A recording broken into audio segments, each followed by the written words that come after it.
There's always a safety net in doing things the way we've always done it because it's tried and true. We've done it for decades and it's worked in the past. But we also have to be adaptable and we have to look at continuous improvement. And even when we deliver things successfully, like the track improvement program, I'm not resting on those laurels because now we have to get even better. And I've told the team, and they know it, we can be even more efficient, even more productive in those windows.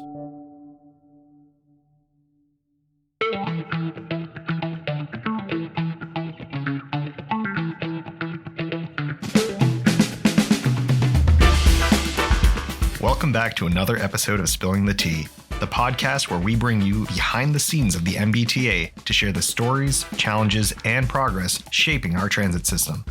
I'm your host, Andrew Cassidy of the MBTA's Customer and Employee Experience Department, and today we're thrilled to have a familiar voice back on the show, MBTA General Manager and CEO, Phil Eng. In our last conversation, Phil provided insights into the MBTA's track improvement program and the steps being taken to enhance rider experience. This time, we're shifting gears to focus on 2025. From planned upgrades to the MBTA's power and signal systems, to single tracking and the transformative impact of Governor Healey's $8 billion transportation funding announcement, we'll explore what riders can expect in both the short and long term. Phil, welcome back to the podcast. Can you briefly recap the progress and achievements of the MBTA's track improvement program, how that work really set the stage for what we can expect in 2025? Well, Andrew, I'll try to be brief, but the amount of work and progress that we've done is monumental. And I'll say that it is not only the track work that we've done and fulfilled to the riders that we've promised that we would lift all the speed restrictions that existed and continue to maintain them going forward, but is that start of that culture shift of being able to do things bigger and better, bolder, making commitments and actually following through on them. And that was an internal shift as well as an external shift working with our partners in the industry. But it's a true testament to the workforce that we've started to rebuild and help give them the tools and guidance, directions, and decisions that could help them be more successful. And we're seeing it every day in everybody pushing themselves, making decisions sooner, and really seeing the morale and the spirits when you walk the track with folks, when you see them out there delivering on things that in the past they've not had the opportunity to do. And then the results where our riders are feeling the benefits.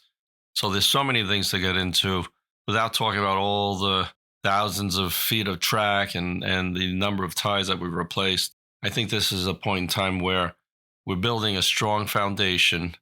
And as the governor said, we're stabilizing the MBTA. So now we can do bigger and better things going forward as we maintain the system that we have today. Now, I know you would never be the person to say this, but you've played a significant role in obviously this transformation of the MBTA, and you've been a very visible figure since coming on board. You've also been very accessible to the riding public to the point where they've nicknamed you Train Daddy Eng. And there was even that Boston Globe article all about it. You know, there are people calling for statues and the like. But how do you think that connection that you have with our riding public, how do you think that helps with that success? Well, the connection with the riding public, part of it is, as you mentioned, being more accessible, being out there, sharing information. I think there's always this, when you don't hear what is happening, why it's happening, there's this tendency to think the worst, lose trust, but the ability to actually be just like the riding public, and we all are, understanding day to day what they experience. And as you mentioned, speaking to them when they offer to share their thoughts has been instrumental in a lot of good feedback, tough feedback, but invaluable feedback that allows us to continue to shape our decisions. Because at the end of the day, it's about the level of service that they need, they deserve, and they want that we have to make sure that we're focused on.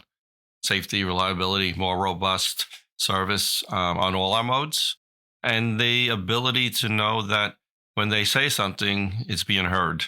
I think that goes a long way as well. And then the ability to share that back with the team. And I've had the benefit of the public acceptance, and that has helped me be able to continue to do what I do. and it's very humbling. And I hope, though, and I think I've seen it just even recently, the MBTA workforce is taking pride in all of this because they've all contributed to this, from top down within the organization and at the very highest levels of leadership here in Massachusetts, from Governor Healey, Lieutenant Governor Driscoll, their administration, all the legislative support, as well as the MBTA board, and then our riders at the other end who are really rooting for us. And that's what it's about. It's that hometown feel. It's ours. We take pride in it, and we're going to make it best in class. There you have it. You've already sworn off New York. Boston's now your hometown. That's it. I love Boston. That's great. I love Massachusetts. The people that we serve, the communities that we serve, we live right next door to them, right? And our families interact with them all the time. And we are doing exactly as them, trying to get from point A to point B, whether it's for work, whether it's for fun, for all the diverse culture that exists in Massachusetts, all the landmarks and all the things that all the borders of Massachusetts have, whether it's water, mountains, hiking, skiing, swimming. It's all tied to mobility and access to sound, reliable public transportation. And we're part of that. And without us, all the other modes of transportation can't absorb the needs. That's what makes a thriving economy. That's what makes a vibrant, livable area. And whether you're in the rural areas, whether you're in the suburbs, whether you're in the urban areas, mobility and freedom of transportation and options is quality of life. And I'm so happy and privileged to be a part of that.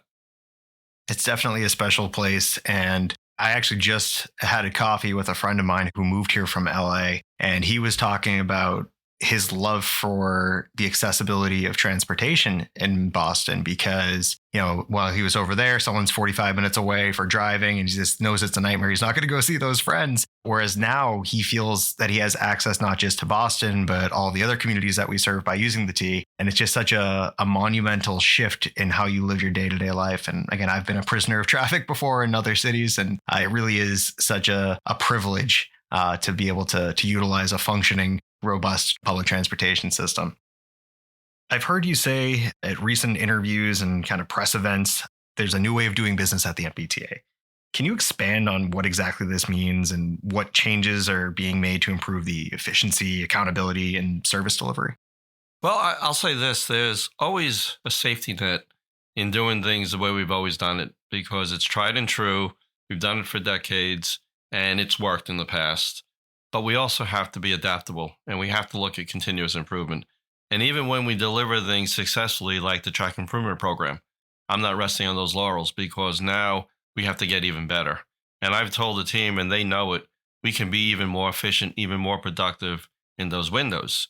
Having said that, I'm not looking to always do these types of diversions where riders have to get onto shuttle buses, whether it's 5 days, whether it's 9 days, whether it's 20 days, right? How do we continue to improve, maintain our system, do work that needs to be done short term, but build for the future? And that's us now looking at different ways of access. And we've talked about it. We're now implementing single tracking where our infrastructure allows it. Just recently we had an issue on the Red Line and operations went right into single tracking during the morning rush hour. And then they repaired it a little bit later when the headways were a little better for that. And guess what? It was really almost invisible to the public, whereby in the past, we would have done that with shutting the service down between certain stations and then busing. Could you explain what single tracking is just for our riders? So single tracking is the ability to keep people on the trains in this case, but the ability then to cross the trains over to the other side of the track and bypass perhaps an incident. And that allows us to have access time to a location, whether it be for maintenance in the future or corrective repairs that are scheduled or corrective repairs that are unplanned. That type of thing is something that we're looking at and we're going to start implementing. Where our infrastructure doesn't support it because we don't have those crossovers and the ability to move trains in that fashion from one side to the other, what we're going to do is incorporate that into our future capital plans, projects that were once done only through closing systems and closing stations. We're going to have that part built into a project, right? If the implementation of a crossover allowing us a single track gives the contractor or our own workforces a dedicated work zone, we could be more efficient in the work we do. We could shorten the schedule of the work. We could shorten the impacts to the riders, and we could also reduce costs. And at the same time, by giving a dedicated work zone, it's safer. It's more efficient for the workforce. And in that way, we're going to minimize impacts to the riders. It doesn't mean from time to time the need for buses doesn't exist or won't be used. It just means we can mitigate that going forward. And that's the kind of strategies that we look at internally. Operations is always looking at how they make timely decisions moving forward. I think you heard most recently in the podcast from Sam Zhao that he's always creatively looking to deliver these projects. And the mantra, on time, on budget, but we always joke around that, under budget and ahead of schedule is something that we're going to push. And when we get more aggressive and we hold ourselves to that level, we're going to set schedules and goals that are putting us on the edge, being a little uncomfortable. But that's not a bad thing. And if you miss it by a little bit, it doesn't mean we've failed. It just means we continue to push ourselves to be better and better and better, and we know we can. And that means we could make our dollars, and they're very precious, go further, right? Improving service for the public, more reliable, more robust, but delivering these projects in a way that maybe they didn't believe that we could. And that's, again, back to the original thing I said, getting ourselves to believe we can and getting our industry partners to know that we can with us, and then letting the public start to see that we are truly moving in a new direction with a new way of doing business. Internally and externally, I think it's been clear to notice that there is a new way of doing business for the T. And it's interesting to see things like single tracking being implemented, where, again, it's not just focusing on that single large scale project. It's really more that day to day. How do we shift, improve, and evolve as an organization? So where we are now, track improvement plan, huge, big check mark. However, there's still work to be done at the MBTA. I know you've mentioned in the past the need to address both signal and power issues. And obviously those things can still impact our riders' journeys on the day to day. What does 2025 look like for the MBTA? If tracks are done, what's ahead? And what sort of things is the MBTA looking to do over the next year? Let me just add a little bit on the track piece before I dive into signals. As you mentioned, the tracks are done in the perspective that we've eliminated the speed restrictions. All of the ones that have been there for years. And we couldn't be more proud of that, having known that speed restrictions existed on our system for at least 20 plus years. We have so much more track work to be done. But I think we demonstrated that when we had assessed our assets for track on our heavy and light rail, we had estimated a $2 billion need to fix our tracks. Now, we didn't get $2 billion, but we have fixed our tracks to the level that we could run safe, reliable service. Now, moving forward, we're going to continue to invest in track. At the same time, we're going to invest in our signals. The signal contract, the upgrades of the red and orange lines, they've been long delayed as well. Last year, we started to actually provide access for catching up and moving that project along. This year, we're going to be more aggressive with regards to it. But again, we're going to minimize the impact to the riders.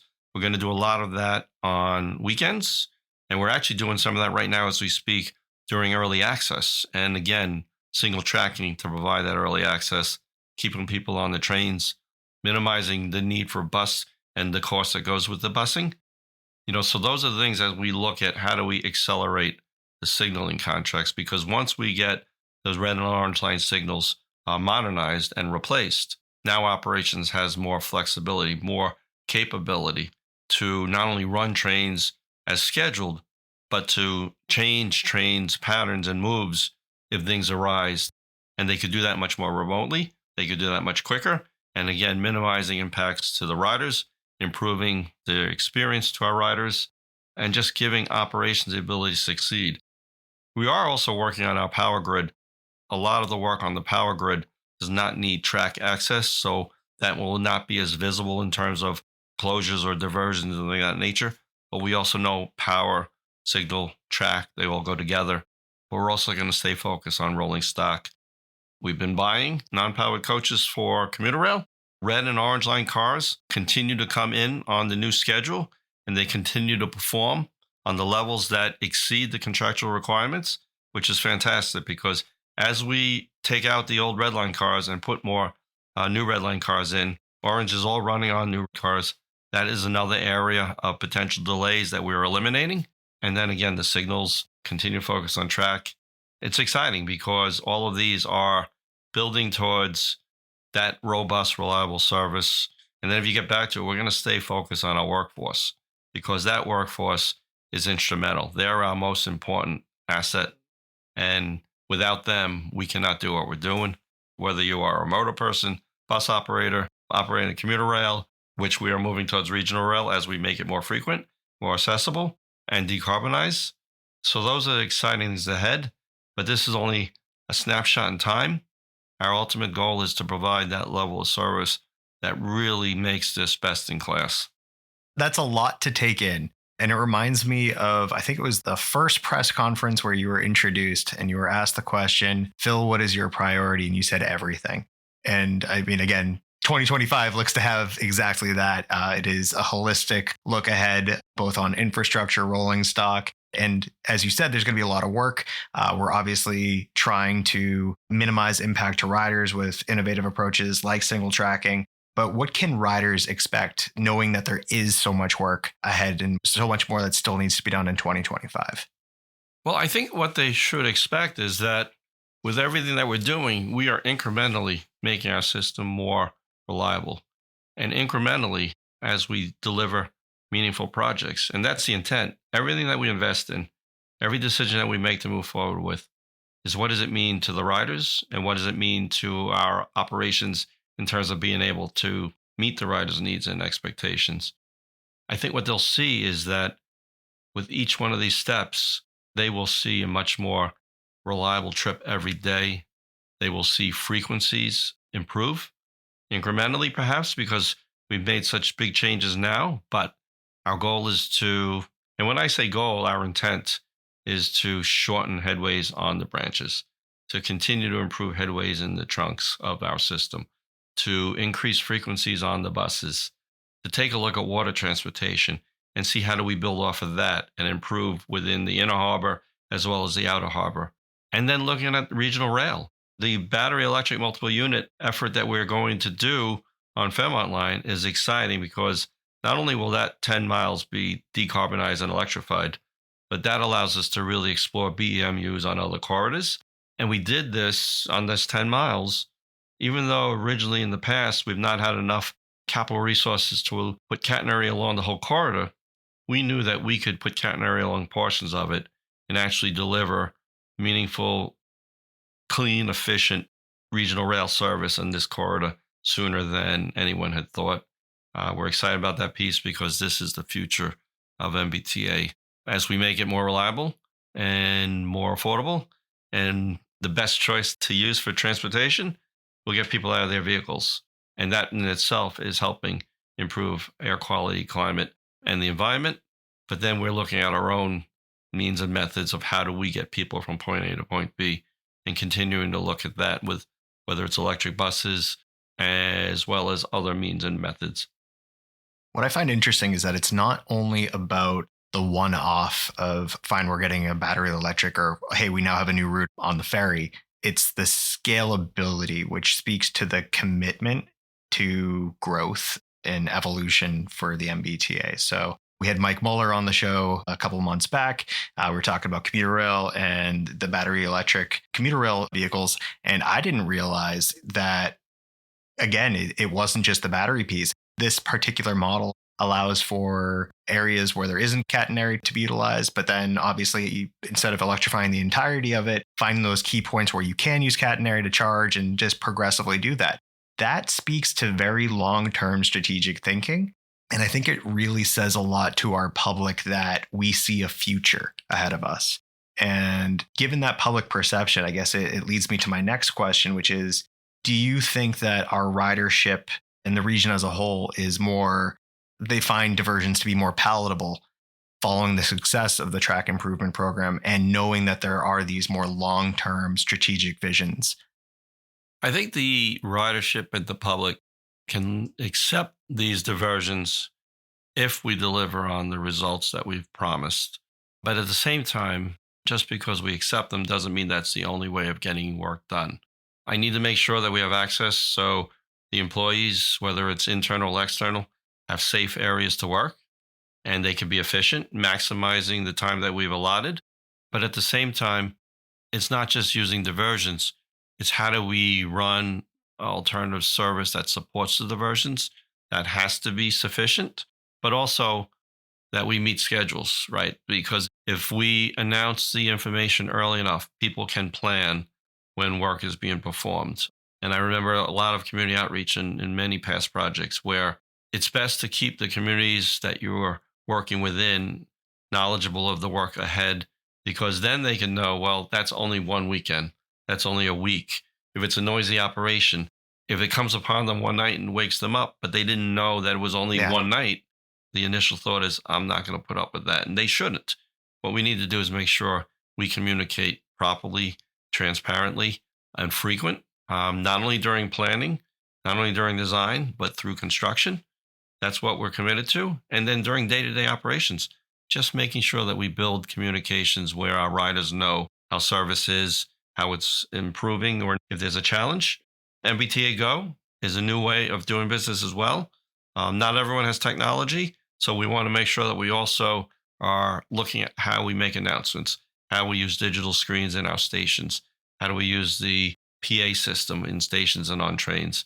All of that goes hand in hand, plus all the public things that we use, whether it's radio, media, billboards, all these tie together. The public needs that information. They deserve that information, and that's our commitment. And at the same time, that same level of communication is important as we scope and make decisions on service needs and where we want to grow service, as well as what projects we decide to choose and move forward with. There's so much on the horizon that's exciting. From South Coast Rail, that's coming. It's real. To just continuing to expand our service across all of our modes.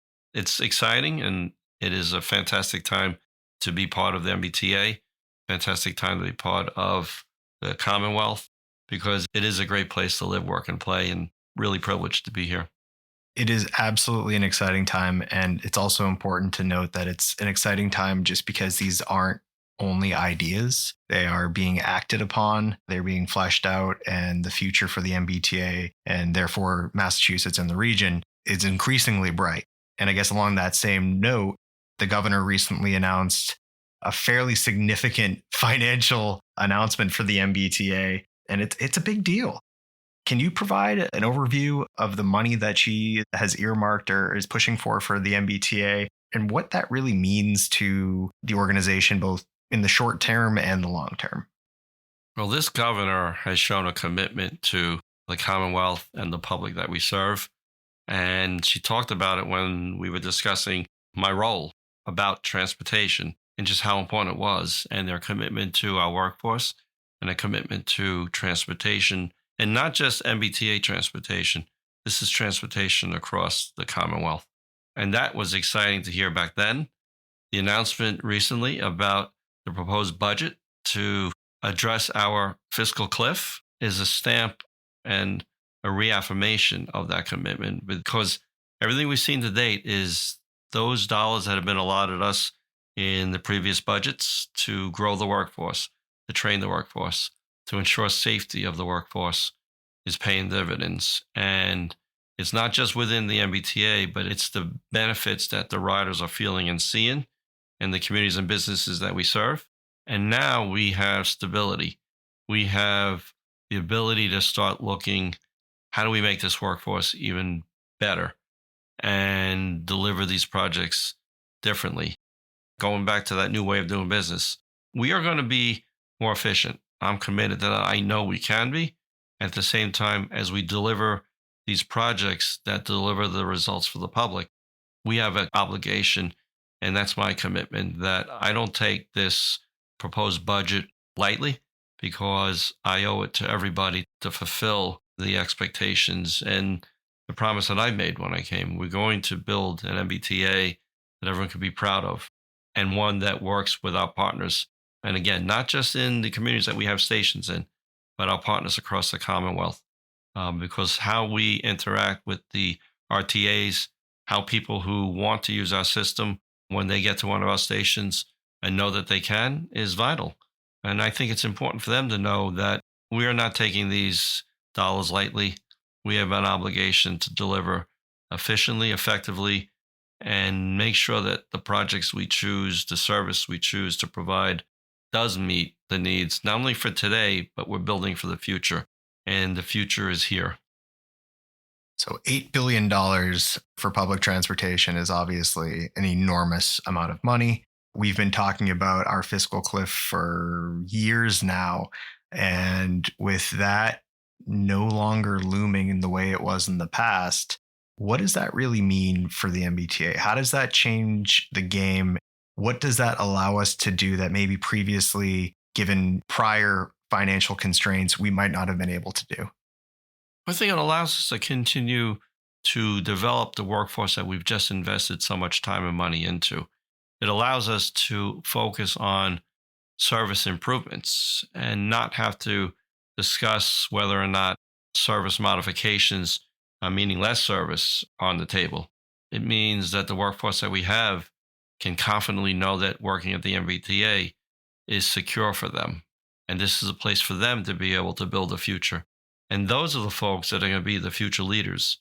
And not only just here at MBTA, but the world is open to them because the experience they're going to have in operating a system here is going to be invaluable to their future. And I hope they stay here as leaders, but it also is what makes wanting to work here. You get that experience that you may not get in so many other places.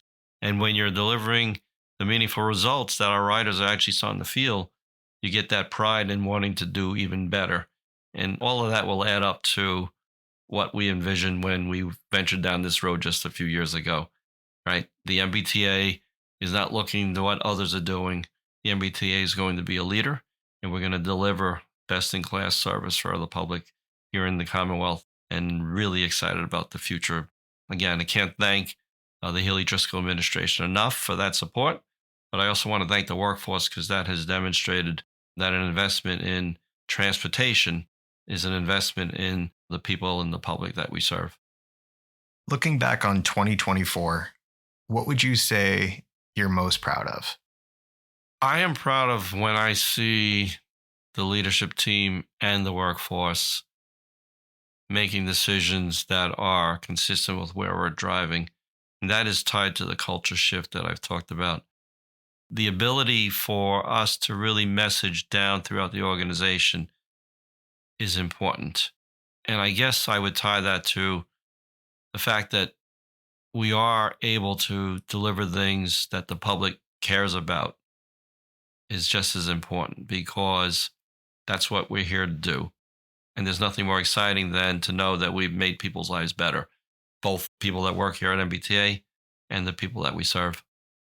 And now looking ahead to 2025 and beyond, what is your vision for the MBTA's role in shaping the future of transportation in Massachusetts? Dream big. Well, that is why I intend to start getting out to the different communities and really starting to have those dialogues with them. Because part of what I envision is going to be part of what others envision as well.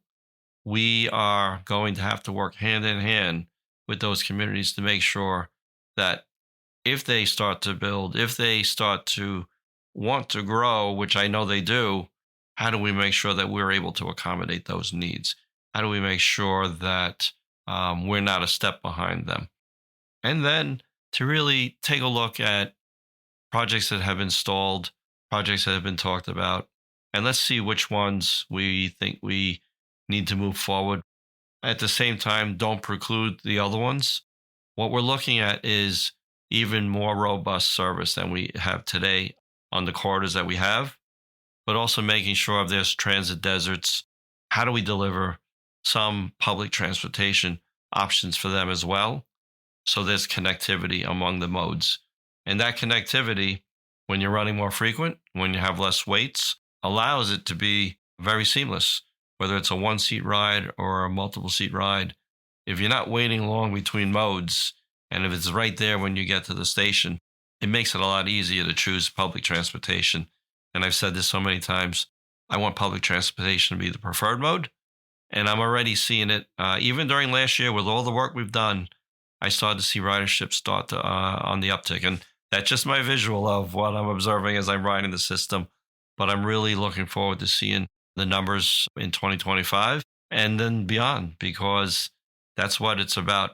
How do I move even more people than we've carried in the past? I'm looking forward to it. The future is bright. Absolutely. There is light at the end of the tunnel, and we're excited about as we get closer and closer. But our mission will never end. It will be always about continuous improvement. And how do we be better at what we do? Because we can't let up. And we're going to always throttle up, and we're going to keep going forward. It's full T ahead. Phil, thank you for once again taking the time to speak with our riders. It's shaping up to be a pretty exciting year already. Absolutely. Look out. The best is yet to come.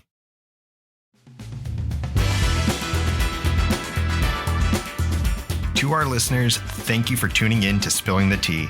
Be sure to subscribe wherever you get your podcasts to stay up to date on the latest news and stories from the MBTA. If you have any questions or suggestions for future episodes, please send us an email to social@mbta.com. We love hearing your ideas and feedback and working them into the show. Until next time, I'm Andrew Cassidy, and this has been Spilling the Tea.